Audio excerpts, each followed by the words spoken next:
Bonjour. Vous allez bien? Vous n'allez pas vous baigner? Ah, je sais pas.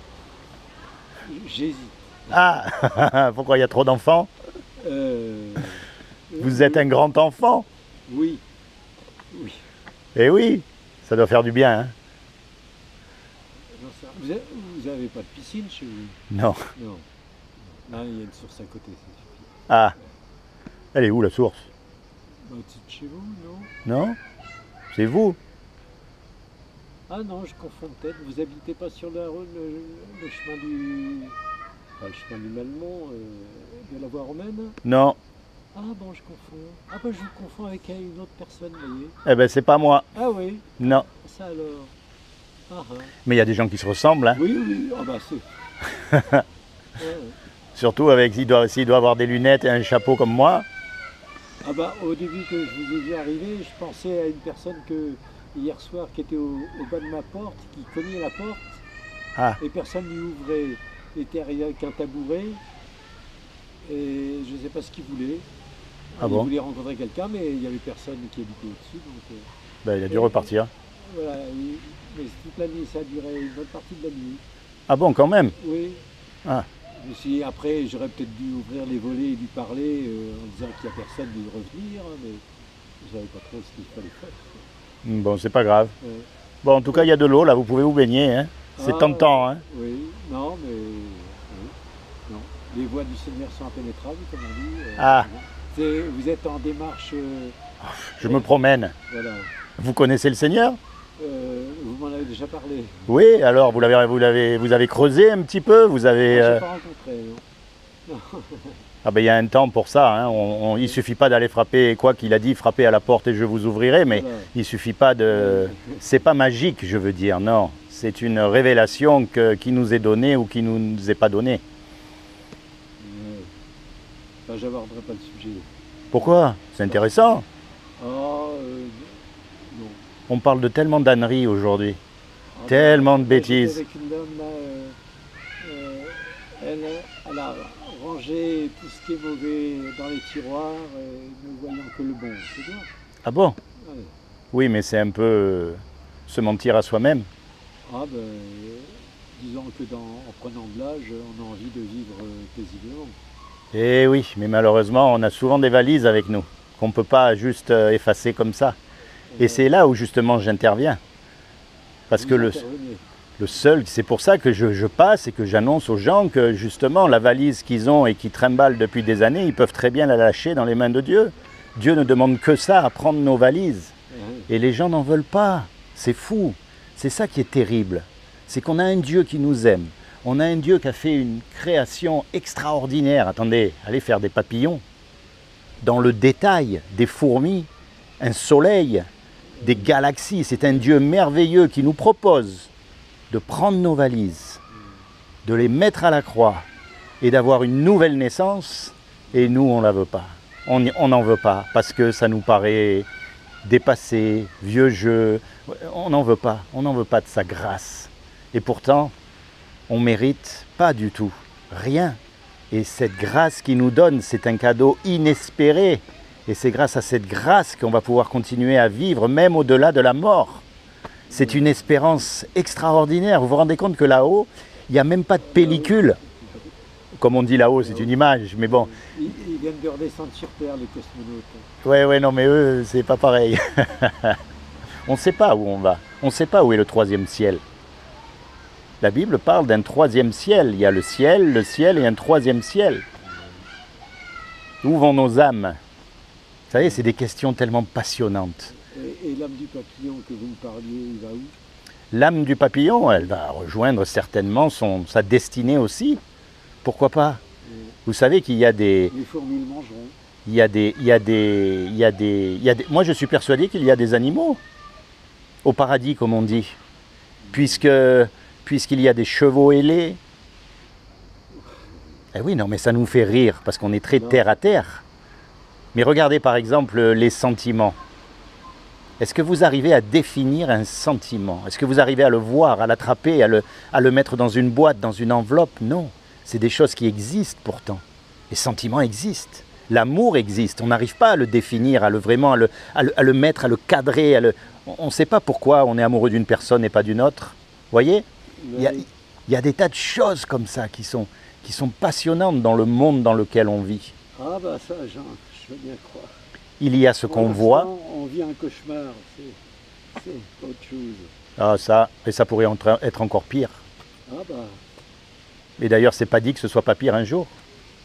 C'est pour ça que je me bats, pour que les gens, il nous reste encore un peu de temps pour pouvoir justement nous rapprocher de celui qui nous tend la main, et jusqu'au jour où ça sera trop tard. Et là, c'est bien que vous soyez soulagé des souffrances, c'est bien. Oh, j'en ai encore, comme tout le monde. On sera soulagé qu'à notre mort. Ça, c'est possible. Oui. Mais encore faut-il aller au bon endroit, parce qu'il y en a qui malheureusement après la mort souffriront encore plus. Et j'espère d'ailleurs, parce que tous ces gens qui nous ont fait tant de mal et ils vont s'en sortir comme ça. Ah bah ils sont morts, c'est pas de problème, leur vie s'est passée dans le banditisme, dans le crime, dans le vol. Ils ont tous les honneurs. Oui. Ils meurent, ils ont enrichi leur famille, leurs descendants. Leur corps meurt, mais pas leur âme. Ah bah... L'âme ne peut pas mourir, c'est la partie justement qui est immortelle. Et c'est là que... Ah oui, leur corps est dans le tombeau, ils sont même à plusieurs dedans. Mais vous savez, et cette âme justement qui a été salie, parce que c'est ce qu'ils ont fait, ils ont sali leur âme. Là c'est vrai, ils ont eu beaucoup d'argent, beaucoup de succès, mais ils n'ont fait que salir leur âme. Ça n'a pas trop de rapport avec la méchanceté, hein. On peut devenir riche Abraham, sans être méchant. Hein. Abraham était un homme très riche, il a même été obligé de se séparer de son neveu Lot tellement qu'ils étaient riches. Ils n'arrivaient plus à vivre ensemble tellement qu'ils avaient des possessions, des troupeaux. À un moment donné, ça existe encore, hein. Ils étaient obligés de se séparer. Ce n'est pas la richesse le problème, non, c'est plutôt l'amour de la richesse, l'amour de l'argent, l'amour de la domination. Parce qu'il faut des chefs, il faut quelqu'un qui nous guide, on ne peut pas vivre seul. Mais cet amour de dominer sur les autres, et c'est ça que Dieu va regarder, c'est un petit peu ce qu'on a dans le cœur. Est-ce qu'on a été riche mais juste pour s'enrichir et en faisant du mal aux autres, ou est-ce qu'on a été riche mais on peut faire du bien en étant riche? Même s'il n'y en a pas beaucoup qui le font. Mais il y en a, mais je pense qu'on n'en parle pas. Je pense qu'on n'en parle pas. Ils n'intéressent pas la presse, cela. Je pense. Je connaissais par exemple un monsieur qui avait fait fortune dans les banques aux États-Unis. Il avait eu plusieurs banques et arrivé à un moment donné, il a tout vendu et il est reparti dans son pays d'origine qui est en Asie là-bas et il a passé le restant de sa vie à ouvrir des écoles avec l'argent qu'il a gagné, voyez. Mais on n'en entend pas beaucoup parler de cela, voyez. Il y a même des choses qu'on juge criminelles aujourd'hui, oui, et qui permettent le plein épanouissement d'un peuple. Oui, oui. Ah non, mais c'est... Mais bon. Non, enfin, on n'est pas trop épanoui hein, en ce moment. Hein. Non. C'est vraiment Mais il y a quelque chose qui se prépare, voyez. Ça, c'est sûr. Et le problème, c'est que c'est écrit tout ça. C'est écrit. Alors comment ces hommes qui ont vécu il y a 3000 ans, il y a 2000 ans, ont pu écrire ce qui se passe à la lettre aujourd'hui? Comment? Parce que l'humanité ne change pas. Hein. Ah ben ça, il n'y a rien de nouveau sur le soleil, hein, c'est marqué. Hein. Les hommes, c'est tous les mêmes, hein, de tout temps. Et Dieu, pareil, il est toujours là, à tendre la main. Il suffit simplement de se tourner vers lui, mais pas vers une religion. C'est ça que je dis aux gens, pas vers une religion. Dieu est personnel. La preuve, c'est que vous êtes unique. Il n'y en a pas deux comme vous. Et ça, depuis que tous les hommes existent, il n'y en a jamais eu deux pareils. Et regardez la religion, c'est quoi? Eh bien oui, mais regardez la religion. Ils font tous pareil, au même moment, ils pensent pareil, ils vont au même endroit, ils font tous pareil tout le temps. Et si vous n'êtes pas d'accord avec eux, ils vous coupent la tête, même sans aller jusque-là, mais je veux dire, ils vous rejettent. Mais Dieu nous a fait uniques, donc ce qu'il veut, c'est une relation unique avec nous. Parce que vous avez eu des injustices que moi j'ai pas eues et vice-versa. Vous avez eu des joies aussi que j'ai pas eues et vice-versa. On a chacun une vie. Voilà, et Dieu veut s'inviter dans cette vie. Mais pas pour faire de nous des moines ou des barbus, non. Des barbus au sens religieux, vous avez compris ce que je voulais dire, d'accord? Voilà. Non, pas du tout. Il veut nous consoler, il veut nous guider, il veut nous protéger, il veut nous conduire. Et plus que tout, Il veut nous sauver pour le jour du jugement dernier. Et tout ce qu'on a à faire, c'est dire, Seigneur, voilà, je suis là, je suis un pécheur, moi aussi, comme tous les autres. Je te demande pardon, je t'invite, je veux que tu viennes dans mon cœur pour devenir mon sauveur et que tu me guides. C'est tout ce qu'on a à faire. C'est ça qui est fou et les gens n'en veulent pas. Ils ne nous demandent pas de devenir des surhommes. Alors votre rôle, c'est d'amener la conscience de cela. Et oui, j'espère qu'il y aura une âme qui se soit tournée vers Dieu grâce à mon intervention. J'espère. Parce qu'aux yeux de Dieu, il n'y a rien de plus important que ça, que les âmes, que les enfants.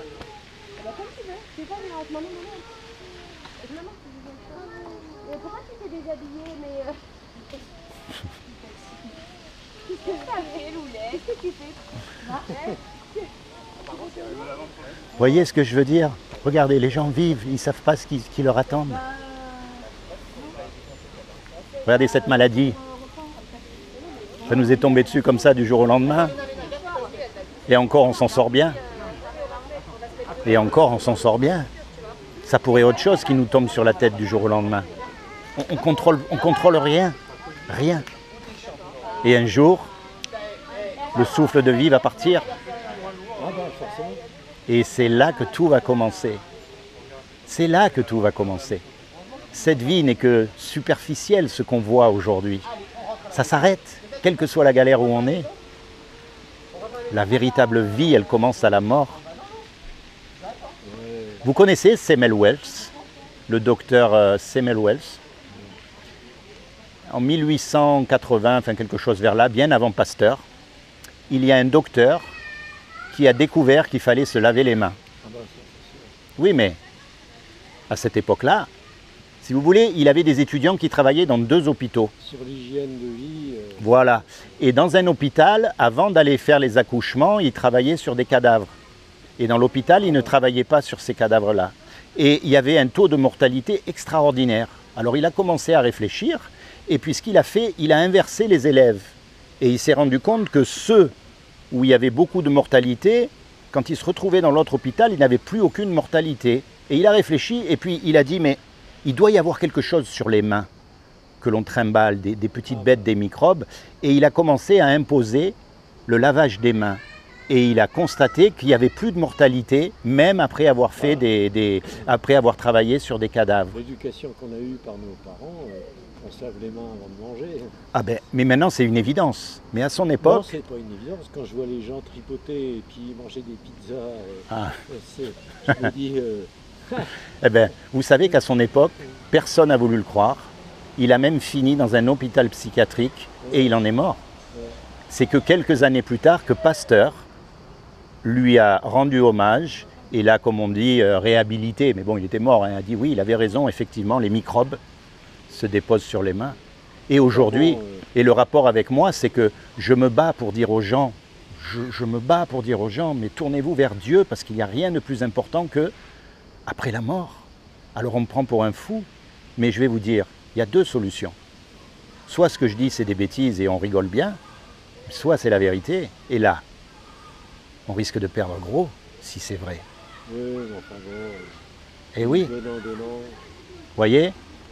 Et se tourner vers Dieu, ça ne coûte rien. Il suffit de, quand on est tout seul, d'y penser, de méditer, de lui parler. C'est aussi simple que ça. Et lui, il est là, les bras ouverts. Pourquoi vous ne venez pas, mes enfants? Pourquoi vous ne venez pas vers moi? Je ne vous demande rien en échange. Je ne vous demande pas des choses incroyables. Je vous demande juste de croire, de me faire confiance. Et ça, les gens... Dans notre monde d'aujourd'hui... Mais comme vous disiez tout à l'heure, il n'y a rien de nouveau sous le soleil. Regardez, il est impossible de prouver que Dieu n'existe pas. Par contre, il est très facile de prouver que Dieu existe. Et pourtant, on n'en veut toujours pas. On est des têtes de mule, les hommes. Je parle en général de l'humanité, on va dire. On est vraiment des têtes de mule. Regardez, on fait des guerres depuis... Pouf, on n'a toujours pas appris que ça ne sert à rien. Hein? Quand je pense qu'il y a tous ces gens qui vivent de cela, ouf. De créer des armes, de fabriquer... De les vendre. Et aujourd'hui, tout le monde achète, enfin tous les gouvernements, c'est à celui qui achète le plus d'armes. Et après, on accuse Dieu. On dit oui, mais s'il y a tant de misère, c'est la faute de Dieu. Mais Dieu n'y est pour rien là-dedans. Si l'homme obéissait à Dieu, au lieu d'acheter des armes, il achèterait du pain. Et oui, des écoles, vous voyez. Je parlais à quelqu'un comme ça, il me disait « Ouais, mais Dieu, pourquoi il y a tant de misère et tout ?» Je dis « Mais Dieu, il n'a rien à voir là-dedans. Regardez-nous dans nos poubelles, qu'est-ce qu'on jette. Les poubelles du monde occidental, elles sont remplies à ras-bord de nourriture comestible. » Je me souviens d'avoir vécu, pas très longtemps, mais quand même, parmi un peuple dans l'Atlas. Ah. Et ben, je revois Saïd, le monde occidental. Mais on a quelque chose en commun tous les deux, parce que moi j'ai vécu au pied de l'Atlas. J'étais dans le moyen Atlas, à Télata. Et moi ce que je faisais, on récoltait les pétales de rose. Ah bah oui. Vous voyez ? Et à l'époque, je me souviens, il y avait toutes ces femmes de tout âge, des enfants, des dames âgées qui enlevaient les feuilles et elles chantaient en berbère. Ça devait être magnifique. Et moi, je travaillais, je faisais l'irrigation, d'accord, avec les Marocains. Moi, j'ai vu faire. Et alors, attendez, ce que je savais pas, c'est qu'en fait, elles chantaient pour moi, parce qu'elles n'avaient jamais vu un Européen travailler comme eux, dans les champs. Moi, c'était une bénédiction. Oui, c'était une bénédiction. Je pouvais franchir, traverser les cultures de kiff, c'était que des sourires. Oui. Aucune méchanceté, aucune agressivité. On voit une certaine... Je descends chez les Cosa au fond de la vallée. Incroyable. Oui, c'est vrai. Il y a une certaine pureté qui a dû se perdre depuis aussi. Là, hein, c'est les paysans, je veux dire. Oui, c'est pareil, mais ça a dû se perdre aussi aujourd'hui, vous savez. On m'a dit que là où j'allais très souvent, c'est un petit coin qui s'appelle Mirleft. Mais ça, c'est à la mer, carrément. Hein, c'est plus du tout au même endroit. C'est là où vous avez un village dans la montagne et tous les hommes descendent pendant la saison de la pêche au bord de l'eau, là où il y a des grandes falaises pour aller pêcher. Et c'est des poissons qui pêchent. Ouais. Et donc j'étais là aussi. J'ai vu de ces pêches, mais attends, j'ai le incroyable. En Europe, on ne voit jamais ça. Et maintenant, on m'a dit que c'est un centre touristique. Ouais. Alors qu'à l'époque, quand j'y étais moi, il n'y avait rien. Et je me souviens, je dormais sous une bâche. J'avais mis un bâton, une bâche, et puis les gars aussi, parce qu'on était là 2-3 mois pour aller à la pêche, c'est tout. Mais il n'y avait rien. Mais c'est un endroit tellement paradisiaque, maintenant c'est devenu... Vous voyez, voilà, c'est fini. C'est fini. Ça reste comme cette personne me parlait, ça reste, dans un souvenir, ça reste. Mais c'est là, dans le petit coin, c'est toujours là, je sais. Et là... moi j'ai trouvé ça vraiment... Et à cette époque, vous voyez, je ne connaissais pas Dieu à cette époque. On ne cherchait pas à savoir si je voulais acheter du hashish ou quoi. Il n'y avait pas de relation de commerce, c'était vraiment... Je participais aux travaux. D'ailleurs, ça faisait au début rigoler parce que je désherbais autour des plaintes de kiff. C'était un peu ridicule. Alors qu'ils irriguent, ils binent. Ben vous savez, moi j'ai une expérience extraordinaire là-bas et c'est pour ça que je dis souvent, avant de connaître Dieu, Dieu nous connaît et il a déjà sa main sur nous, même si on ne le sait pas, même si on ne le veut pas. Et je me souviens que j'étais sur ce coin sous ma bâche et c'est immense. Il y a l'illumination qui arrive. C'est immense et il n'y a personne. Et je me souviens de voir venir un monsieur assez âgé, marcher le long de la plage là avec un panier en osier. Et il s'approche de moi et on ne parlait pas le même langage, bien sûr. Et on s'est compris. Ouais. On s'est compris. Oui. Et j'ai fait un petit feu avec les petites branches que j'ai trouvées sous la terre. Et grâce à lui, il m'a indiqué où trouver de l'eau. Pourtant, j'étais à la limite du désert, c'est-à-dire là où le désert touche la mer. Et il m'a fait descendre avec lui. On est allé là où l'eau... Vous savez, la mer, elle arrive, elle monte, elle devient toute petite, ça fait une petite mousse et puis elle revient en arrière. Et là, il m'a dit de creuser. J'ai creusé et ça s'est rempli d'eau. Eh bien, c'était de l'eau potable, pas salée ni rien du tout. Et à partir de ce moment-là, j'ai eu de l'eau tous les jours. C'est fou. Et le monsieur a disparu. Enfin, il est parti, il a continué sa route, je ne l'ai jamais revu. Et c'est là que je dis qu'il y a quand même des choses dans la vie. des rencontres Extraordinaire. On ne peut qu'admettre. Voyez. Et après, avec le recul, je me dis, mais Dieu, il a sa main sur nous. Oui, on peut le voir comme ça. Oui, sans eau, qu'est-ce que j'aurais fait? Moi, je me souviens j'étais monté avec le paysan, le maître de la maison. Il m'avait fait monter jusqu'à un point où, dans la roche, il y avait un suintement, une goutte. Il avait fait un petit creux, et ensuite ça canalisait, et ça descendait au fond de la vallée, et ça arrosait les plantations. Un filet d'eau. Ouais. Et des trucs fous, hein? Ah ben, c'était... Oui, oui. Non, mais l'homme est capable de... Dans une région où le mica, l'or, les pierres précieuses, c'était incroyable.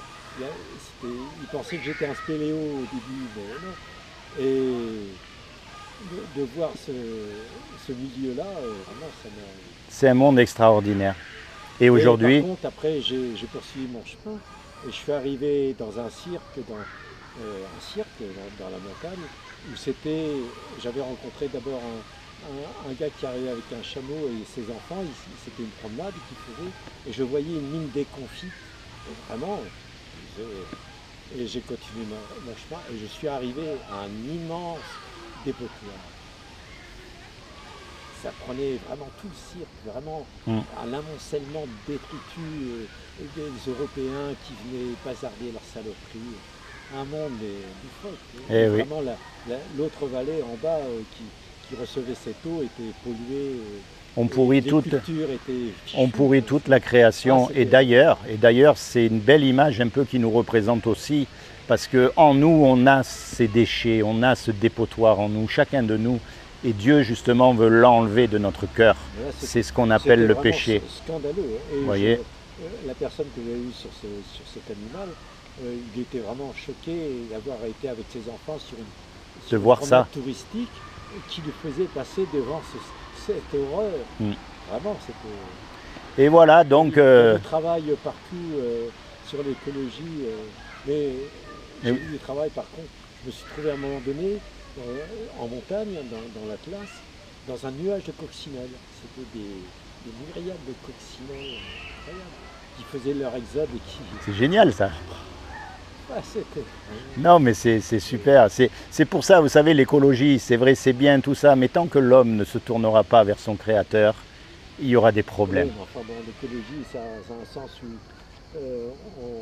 on veut retrouver le milieu naturel et oui, c'est ce qu'on dit, c'est ce qu'on veut, mais c'est plus fort que nous. Qui va se séparer de la voiture?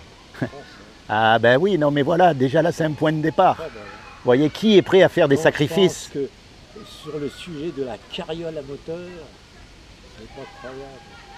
Il y a eu une époque où c'était l'hippomobile qui posait problème. Il y en avait trop, ça, c'était ingérable. Non mais l'homme, si vous voulez, voilà. Et c'est pour ça que je me bats, c'est qu'il faut bien comprendre ce qui s'est passé ce jour-là quand Jésus a été crucifié.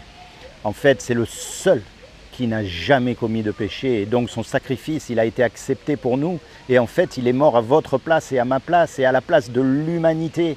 Et aujourd'hui, celui qui accepte ça, celui qui reconnaît, qui dit oui, c'est vrai, moi, je ne suis pas mieux que les autres. Je suis un pécheur comme les autres. Mais Seigneur, je sais que tu es mort pour moi à la croix et j'accepte ce que tu as fait pour moi. Je veux que tu deviennes mon sauveur, mon avocat pour que le jour du jugement dernier, celui-là sera sauvé. On ne lui a pas demandé son avis, on l'a crucifié. Mais vous savez quoi? Il avait le pouvoir de faire ça et de mettre tout le monde à genoux. Mais non, il s'est humilié par amour. Quel est l'homme qui va mourir pour vous? Quel est l'homme? Même moi, je ne mourrai pas pour vous. Même je ne mourrai pas pour mon meilleur ami. Parce que ça, on a beau le dire, mais quand on est face, on ne le ferait pas. C'est le seul qui est mort pour nous, alors qu'il avait le pouvoir de ne pas mourir. Le colonel Beltran, qui lui s'est sacrifié sur un terroriste qui s'est fait abattre, oui, en ayant pris la place d'une autre otage pour la libérer. C'est beau, hein? C'est beau, mais bon, il n'est pas... Cet honneur-là... Si vous voulez, la grande différence, c'est que lui, en tant que soldat, en tant que combattant, il n'est pas parti sachant qu'il allait mourir. Il a toujours l'espoir de gagner, c'est sûr. Alors que Jésus, lui, savait pertinemment qu'il allait mourir. Il ne s'est pas défendu du tout. Oh, ça. Il a pris la place d'une otage qu'il a fait libérer, il savait sans doute que oui, il serait exécuté. Qu'il y avait des risques, hein, qu'il y avait des risques, oui. Mais c'est quand même un professionnel, quoi. Voyez, Bah, c'est un humain professionnel, c'est son métier. C'est son métier. aussi. Voilà, donc c'est un choix qu'il a fait. Voyez, Ouais. la vie de Jésus est... Déjà, Oui, mais il faut le faire. Il faut le faire, c'est chapeau. Moi, je tire mon chapeau. ah bah, c'est- Je dis pas que... Non, non, il a beaucoup de mérite, il n'y a aucun souci pour ça. Mais quand je compare avec la vie de Jésus, Jésus, c'est le seul nom qui nous a été donné pour qu'on soit sauvés. les générations de nos parents, et même encore aujourd'hui, quand des volontaires vont se faire massacrer pour libérer le peuple autour, les engagements, c'est fort. Moi, je suis incapable de m'engager Mm. dans une voie militaire pour défendre une patrie. Oui, c'est vrai, c'est très Je n'ai fort. pas cette notion-là. moi. Et si en plus ils ont la Même foi, les sapeurs-pompiers d'aller au feu. oui, Je veux dire que oui, chapeau. Chapeau les gars. Et moi Je je sais pas, passe, des je fois, passe, ils ont- je passe souvent les voir. Je passe souvent les voir pour les encourager, pour leur dire, pour leur parler de la mort, de ces choses-là, parce que c'est des réalités. Et je suis surpris de leurs réponses. Je me souviens à Toulon, un capitaine, il m'a remercié. Il m'a remercié, il m'a dit franchement ce que vous faites, bravo et tout, merci beaucoup. Parce que oui, ils sont tous les jours confrontés à la mort, ces gens-là. Nous, on croit qu'on n'est pas confrontés à la mort. Mais pourtant, vous savez, il suffit que le souffle de vie s'en aille et on s'en va. Et ça, on ne peut pas savoir quand. C'est pour ça que je passe et que je préviens les gens. Je préviens, écoutez, vous ne savez pas quand vous partez. prédicateur, Rapprochez-vous de Jésus, acceptez ce qu'il a fait. Ça ne veut pas dire que vous allez allumer des cierges demain ou que vous allez aller dans une église. Jeune, j'ai connu un prédicateur, mais enfin c'était un gourou. Ah oui, non. Mais dans ma génération, ce gourou Maharaji, incroyable. Les gens se sont mis à croire. Oui, il y en a encore aujourd'hui, des gens comme ça. Hein. La Bible nous met en garde. Hein. Ben, c'était pas maléfique, je veux dire, c'était au contraire dans le partage.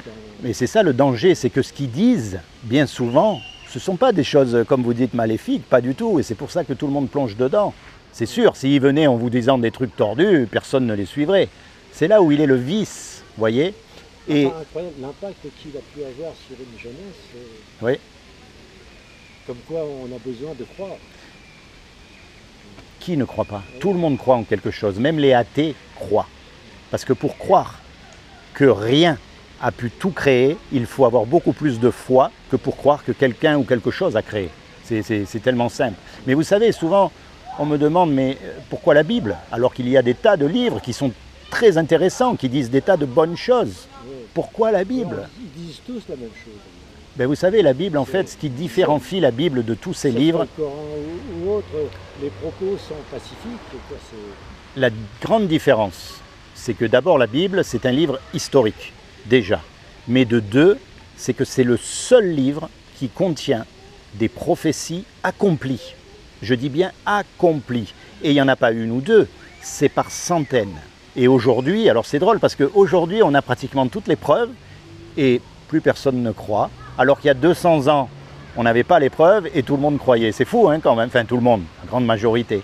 Mais c'est ça qui fait la grande différence. Aucun livre religieux ne contient des prophéties accomplies, où l'on puisse dire, voilà, effectivement, ça a été écrit il y a 3000 ans, ça se passe là. Et c'est le seul livre. Donc ça nous laisse penser vraiment que ce livre est d'origine divine. On peut raisonnablement penser. Les générations suivantes, quand nous regarderons notre époque, je ne sais pas ce qu'on pourra en penser.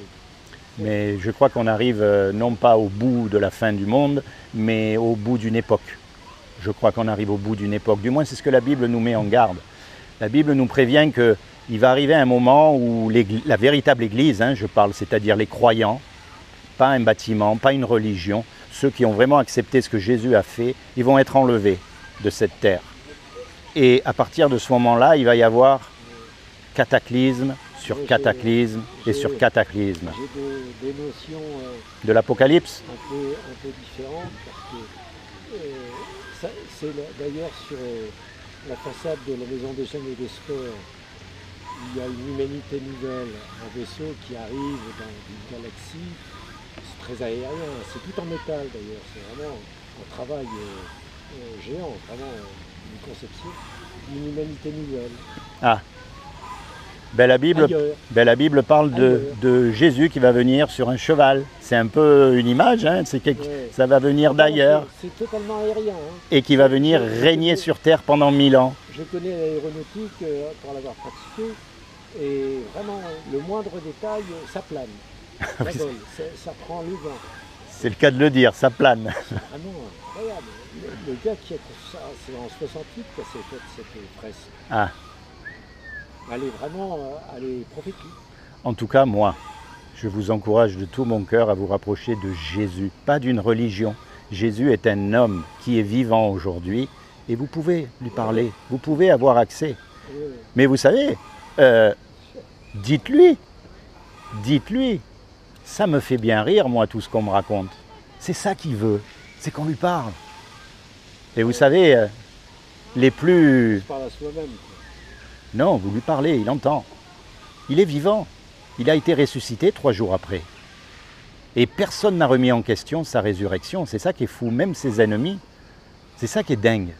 Personne n'a jamais remis en cause la résurrection de Jésus, même les Juifs de l'époque qui pourtant étaient contre lui. Hein. C'est fou. Il est vivant. Alors, bien sûr, ce n'est pas une pipelette. Bien sûr, il ne va pas venir là juste parce que vous lui dites « Ah, si c'est vraiment vrai, montre-toi ». Non, ce n'est pas comme ça que ça marche. C'est dans votre cœur que ça se passe. Vous avez une révélation qui vient. Non, moi, je suis encore en état de santé satisfaisant, mais quand je pense aux gens diminués, Ah, n'attendez pas d'être malade pour crier à Dieu. il ne peut pas croire dans sa souffrance à une résurrection. Eh bien, vous savez, ce qui est très intéressant à lire, ce sont les dernières paroles des gens célèbres. Et vous avez 2 catégories de personnes. Les catégories qui ne croient pas en Dieu et qui disent, par exemple... Moi, j'ai souvenir je m'excuse, hein, j'ai souvenir d'une personne dans un centre anticancéreux, j'étais brancardier, et la morphine, il ne faisait plus rien, cancer généralisé des os. Il demandait à ce qu'on le tue. Mais vraiment, Oui. on poursuivait de maintenir en vie dans sa souffrance. C'est incroyable. J'ai même quitté ce travail parce que je ne supportais plus. C'est trop dur. Vraiment, c'était... Eh oui.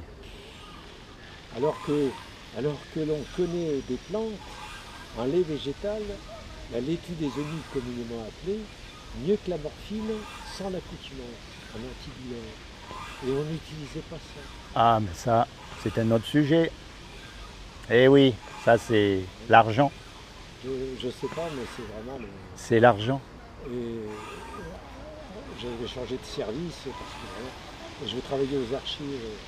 Et le nombre de gens du milieu agricole qui étaient sujets à ces cancers, c'est vraiment incroyable. Oui, c'est tous les produits qu'on met. C'est vraiment... Mais c'est pour ça. ça. Ne sert pas de leçon. Non, n'attendez pas d'être au fond du gouffre. Rapprochez-vous de Jésus maintenant. Maintenant que vous êtes en bonne santé, que vous avez toute votre tête. Voyez, vous prenez votre Bible, lisez votre Bible, parlez à Dieu. Pareil, mais je vous en offre une si vous n'en avez pas. Je me souviens d'avoir feuilleté. Hein. Je voyais que des guerres, des crimes. Oui, c'est vrai. Mais c'est historique, c'est ce qui s'est passé pour de vrai. C'est l'histoire. C'est comme ça, c'est pas de la poésie, c'est de l'histoire. Et si vous voulez, et Dieu utilise l'histoire qui s'est vraiment passée pour nous parler. Vous voyez, il n'a jamais dit qu'il était pour la guerre, ou quoi. Enfin, je veux dire, non, mais il utilise ça pour nous parler. Tenez. Tenez, un cadeau. Quand c'est que vous avez reçu un cadeau la dernière fois? Mais je suis pas... En ce moment, je lis plutôt le Brotigan, je n'ai rien à déclarer. Regardez, commencez dans ce livre-là, le livre de Jean, et vous verrez qu'il n'y a pas de guerre dedans. Tenez, mettez-le dans votre sac, c'est gratuit. Prenez-le, ben quand même. Un homme de votre... Je ne saurais pas après le redonner ou de ne pas vouloir le lire, parce que ça me chagrine dans... Pourquoi vous ne voudriez pas le lire? Moi, je suis sûr que vous êtes un homme très intelligent. Mais j'ai pas envie de lire... La vie de Jésus? Cet homme qui était si pieux, si parfait, qui a fait tant de bien autour de lui. Regardez, il a guéri combien de malades. Il n'a fait que du bien. Non, mais regardez sa vie. Après, ce qu'on en a fait de sa vie et de lui, c'est autre chose. Mais lui-même, la personne. Attendez, il a fait que marcher. C'était pas universel chez les humains. Et pourquoi pas? Qui sait qu'il est parce qu'on l'a empêché d'aller plus loin. Mais lui, il était parti pour aller dans le monde entier. Regardez pas ce qu'on en a fait aujourd'hui. Aujourd'hui, on en a fait des cathédrales, on en a fait des bâtiments, on en a fait une papauté. Vous voyez ce que je veux dire? Mais regardez à lui, à la personne, à l'homme qui a vécu sur cette terre il y a 2000 ans, qui a propagé la bonne parole, qui a dit non les gars, aimez-vous les uns les autres. Celui qui a guéri l'oreille de celui qui venait l'arrêter. Et Là, je suis réfractaire. voyez? Et pourtant, vous ne pouvez pas savoir comme vous êtes plus proche de lui. Une éducation, je voyais quand j'étais gamin les jésuites dans... Oui, dans mais c'est ce que je vous dis. On me demandait d'aller à la messe alors que j'avais une marâtre qui n'arrêtait pas de me taper. C'est ce que je vous dis. Ne regardez pas ce qu'on en a fait. C'est plutôt pas confiné mais retiré. Oui, mais voyez, c'est ça le problème. Ne regardez pas ce qu'on en a fait. Regardez à l'homme lui-même, à Jésus. Tous ces gens n'ont jamais suivi Jésus. Moi, ma mère elle est toujours vivante, 95 ou 97, je ne sais plus. Elle m'a renié toute sa vie. Je veux dire qu'elle arrive à la fin de sa vie. Ah. Alors? Est-ce que la question se pose pour elle de ce qu'elle a fait vivre à son enfant? Non, elle a d'autres enfants qui la protègent et la magnifient. Ça lui suffit. Vous savez, les injustices, il y en a tellement. Ça commence jeune. Ah, ça commence très jeune. Ça commence dès la naissance et ça commence même des fois avant la naissance. J'avais sur un gynéco qui donnait un reportage sur des enfants qui, dans le ventre de la mère, se réfugient le long de la colonne. Oui. Alors ça fait que la femme, on ne voit pas qu'elle est enceinte, parce que tellement il est peu désiré. Oui. Ah non, mais c'est terrible. Ah, mais le fœtus réagit sur les impressions qu'il reçoit. Je trouve ça... Regardez, livre de Jean. Prenez-le, vous le lirez quand vous voudrez. C'est pas une obligation, ça coûte rien. Mais après, je mettrai dans votre sac, oui, vous le mettez chez vous. Une fois lu, parce que moi je lis assez vite. Vous savez quoi? La réflexion sur chaque passage. Ce qui est intéressant dans ce livre, c'est que on le laisse jamais trop loin. Vous allez voir. Oui, on le lit, on le laisse, et puis après c'est comme si on était, tiens, hop. Il y a des tas de livres que j'ai brûlés. Et on revient. Et chaque page que je brûlais, ça me permettait de vivre parce que ça allumait mon feu. Ah, eh bien là vous avez de quoi. Là vous avez de quoi allumer du feu, et puis c'est du bon papier de journal. Je ne voudrais pas revenir à ces actes. Non, moi je ne vous le souhaite pas. C'est pour ça, tenez, c'est pour vous celui-là. Vous en faites ce que vous voulez. Prenez-le, n'ayez pas peur. C'est pas que j'ai peur. N'ayez pas peur de Dieu. C'est édité par qui? C'est fait par qui? L'original avec les mots d'aujourd'hui. C'est une traduction. Il faut bien, parce qu'aucun de nous ne parlons ni grec, ni hébreu, ni araméen. D'accord? Ça se rapproche quand même assez bien. Vous voyez? On a l'idée générale. De la vie, non, mais c'est juste la Bible. Oui. Encore une fois. Je ne vais pas lire... Encore une fois, souvenez-vous de ce que je vous ai dit. Souvenez-vous de ce que je vous ai dit. Ne confondez pas ce... Je suis très difficile sur mes lectures. Je lis peu, mais ce que je lis, c'est plutôt le rejet de notre société, et transformé en poésie. Mais je vais vous dire, ça me plaît plus. S'il y en a un qui connaît le rejet de la... C'est pour ça que je vous dis, je vous ai dirigé vers le livre de Jean. S'il y en a un qui connaît le rejet de la société, c'est bien Jésus. Encore que je dis ça, mais je suis depuis peu considéré comme retraité. Ah! Donc je touche une petite retraite. Eh bien ça y est, vous êtes incorporé à la société alors. Je veux dire que j'ai rien à dire. Vous êtes incorporé. Je veux dire qu'on me permet de manger, d'avoir un toit même s'il est difficile, mais on m'a retiré ce que j'avais. Et moi ce que je demande, c'est non pas une petite retraite, mais c'est la reconnaissance et la continuité de ce que je faisais. Eh oui, mais ça, C'est une autre histoire. Ah bah c'est combatif. C'est pour ça que vous devriez lire l'histoire de Jean. Vous ne pouvez pas savoir les similarités que vous allez voir. Vous ne pouvez pas vous imaginer. Et vous croyez quand même consoler. Oh, plus que ça. Plus que ça. Vous allez comprendre. Mettez-le là. Je vais. Le livre de Jean. Je vais J'ai mis un passer mon marque-page dimanche. dedans. J'ai mis un marque-page exprès. Le livre de Jean. Merci. Et vous allez connaître cet homme. Pas ce qu'on en a fait aujourd'hui. Je sais, je le répète 10 fois, mais on a fait de Jésus un truc incroyable. Non, il faut voir l'homme. Oui, mais c'est du passé. Tout ça. Oui, ce qu'on en a fait. Mais lui, par contre, il est toujours là. C'est ça qui est fou. Et c'est lui qu'il faut rencontrer. C'est cet homme-là, qui est Dieu lui-même d'ailleurs. C'est ça qui est fou. Ça nous dépasse. On n'est rien. Ah, c'est possible. Ah ben c'est certain. On n'est rien. Mais on veut être. Ah, on veut être comme Dieu, on veut être notre propre Dieu. C'est-à-dire qu'on veut prendre nos propres décisions, on veut faire tout comme on veut, et voilà. Ça c'est nous, c'est l'homme. Mais malheureusement, ça ne marche pas comme ça. Et celui qui rencontre Jésus, il a rencontré la vie. Faites-moi confiance. Ouais. Soyez bénis. J'ai pas envie de passer ma vieillesse à me triturer l'esprit. Oh non, vous allez voir, au contraire, c'est la liberté la plus totale. Ouais. C'est comme si l'esprit, tout d'un coup, Oui, j'en ai rencontré des gens. Il s'ouvre. Oui. sans être tordu, ou vous voyez ce que je veux dire, illuminé, hein, c'est pas ce que je veux dire. Hein. Vraiment éclairé au bon sens du terme. Vraiment, c'est-à-dire que enfin j'ai compris. Et ça, c'est une révélation qui nous est donnée. Ce que je cherche à comprendre, c'est pourquoi une personne est arrivée dans ma ferme et m'a tiré dessus. Ah. Je me suis réchappé. Miraculeusement. Oui, l'artère était pas loin.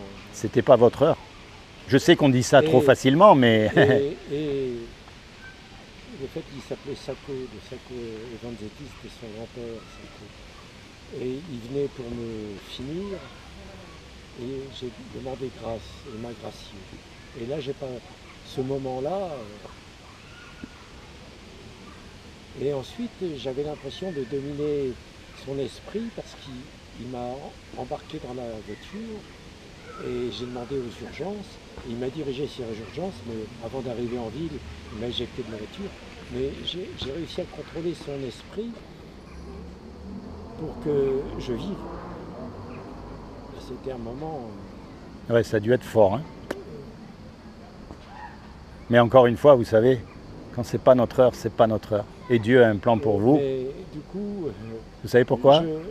la grâce qui m'a fait, alors qu'il était persuadé sans doute que j'étais l'auteur de la disparition de sa sœur il y a des années, et qui venait. Ah, pour lui, il faisait quelque chose de bien. Pour lui, il rendait justice pour lui. C'était une vendetta. Voilà, lui, pour lui, il était persuadé qu'il rendrait justice, oui. Mais bon, Mais il m'a gracié. Dans sa fureur, il m'a gracié. ben voyez, Je suis redevable envers cet homme et je cherche la vérité. mais ce qui est extraordinaire, c'est que ce que vous venez de dire là, c'est mot à mot ce que Dieu a fait pour nous. C'est mot à mot ce que Dieu, au travers de Jésus, a fait pour nous. Non, mais c'est ce que vous venez de dire. Si je voulais trouver une illustration, je ne pourrais pas trouver une meilleure illustration.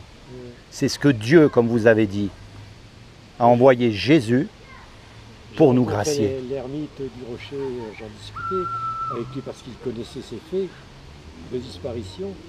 Et on était trois à vivre dans un cabanet. On était jeunes. La jeune femme a été tuée. Ensuite, moi je suis parti. Et Sergio a sans doute fait une tombe de cette personne-là en attendant la vérité. Et il a été tué aussi. Et ça a été rapporté comme quoi c'était un accident. Il était sur la vieille route d'Ivry avec une autre personne et une voiture l'a percuté, est arrivé à fond la caisse, il l'a percuté. Mais j'ai l'impression que la personne qui était avec lui l'a poussé, alors que dans les faits, c'est Sergio qui a été tué, a poussé la personne pour pas qu'elle soit percutée et il s'est sacrifié. Mais l'ermite ensuite m'a dit que il était au courant et que c'était prémédité. Moi, tout ce que je pouvais dire, c'est que cette histoire, elle est... Une histoire comme ça, moi, j'en sors. Eh oui, ben c'est exactement Et il y a eu des crimes analogues dans la même période, tout autour du rocher.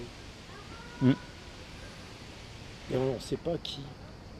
Souvenez-vous de ce que je vous ai dit. Et j'en ai porté le chapeau pour des gens, et on l'a dirigé sur moi pour sa vendetta. C'est incroyable. Comment on peut, 30 ans après, accuser quelqu'un et venir l'abattre? Souvenez-vous de ce que je vous ai dit. D'où vient cette magouille?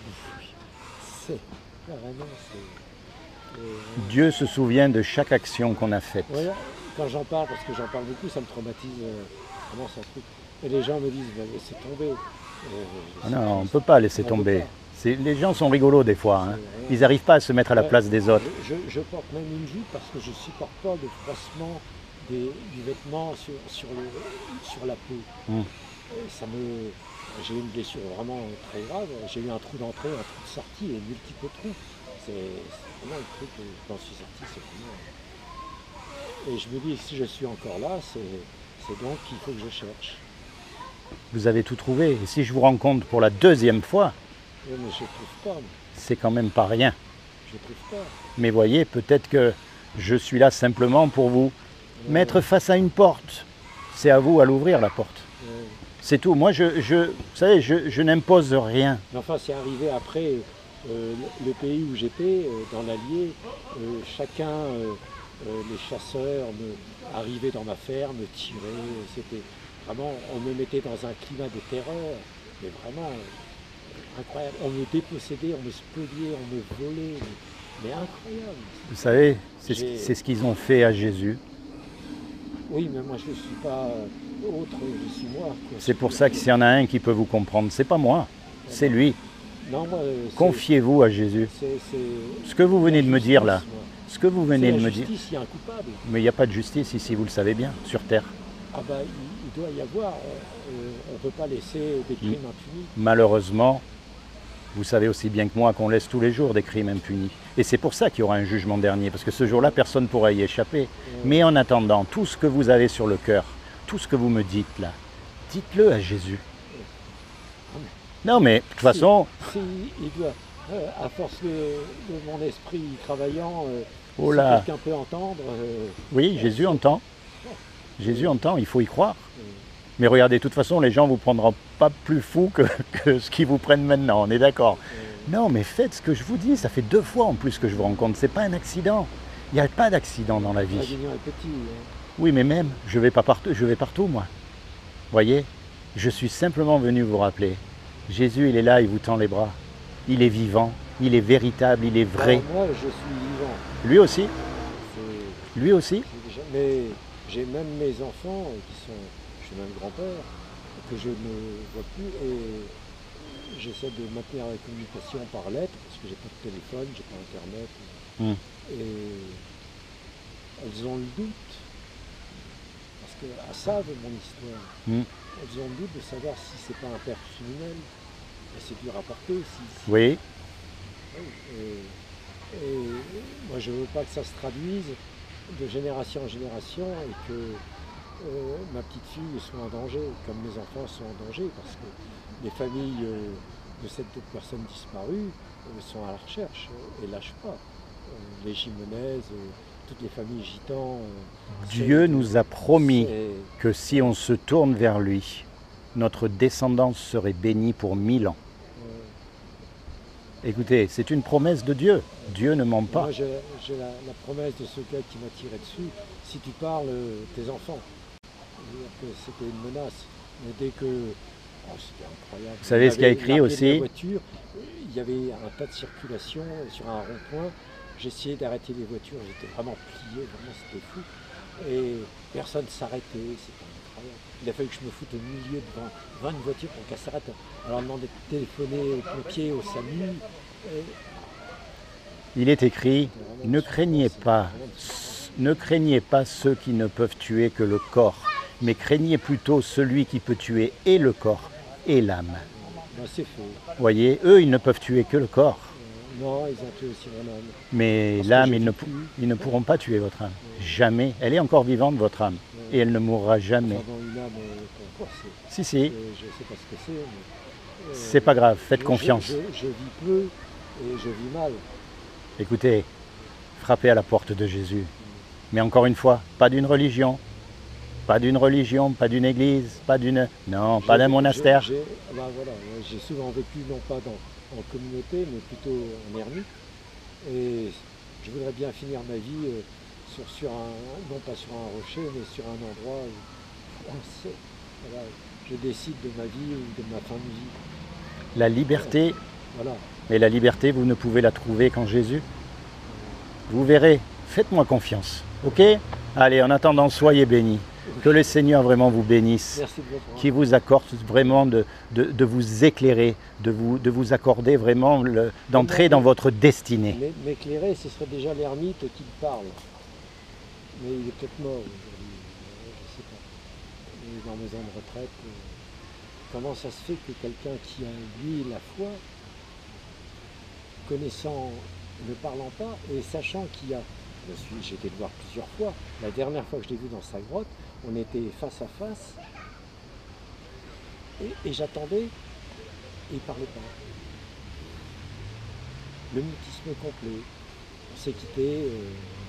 Sans un mot. Voilà. Pourtant, il était là. Et pourtant, il sait, et il se tait. Pourtant, il était là.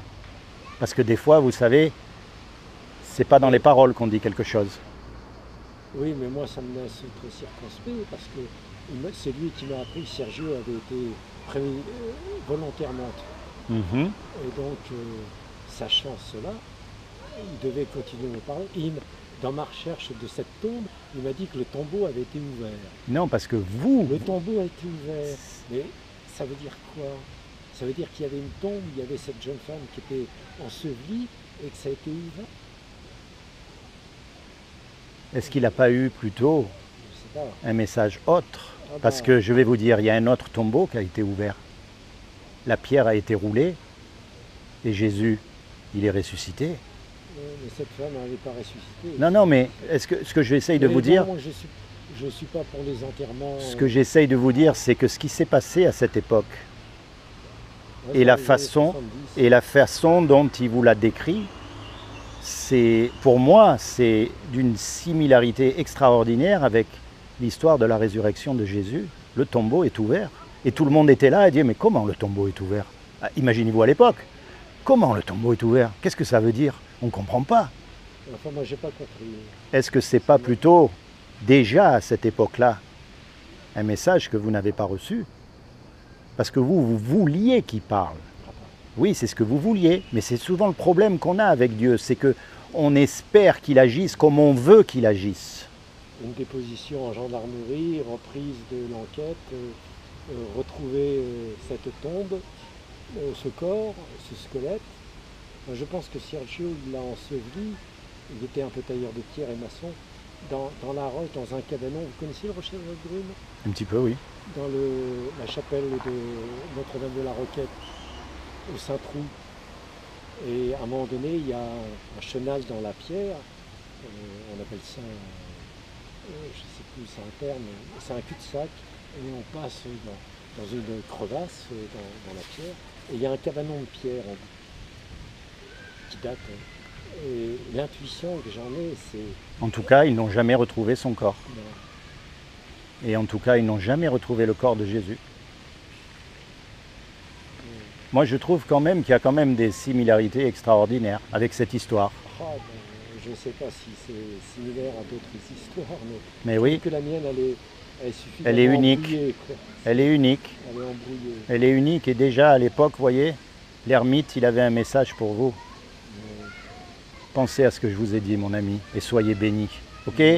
Allez, je vous laisse. Enfin, j'espère que cet homme qui a été sans doute hospitalisé, interné ou en prison, je ne sais pas, parce que même le député du coin, il a fait casser le jugement, il y a eu un non-lieu, il a dessaisi la juge de l'enquête.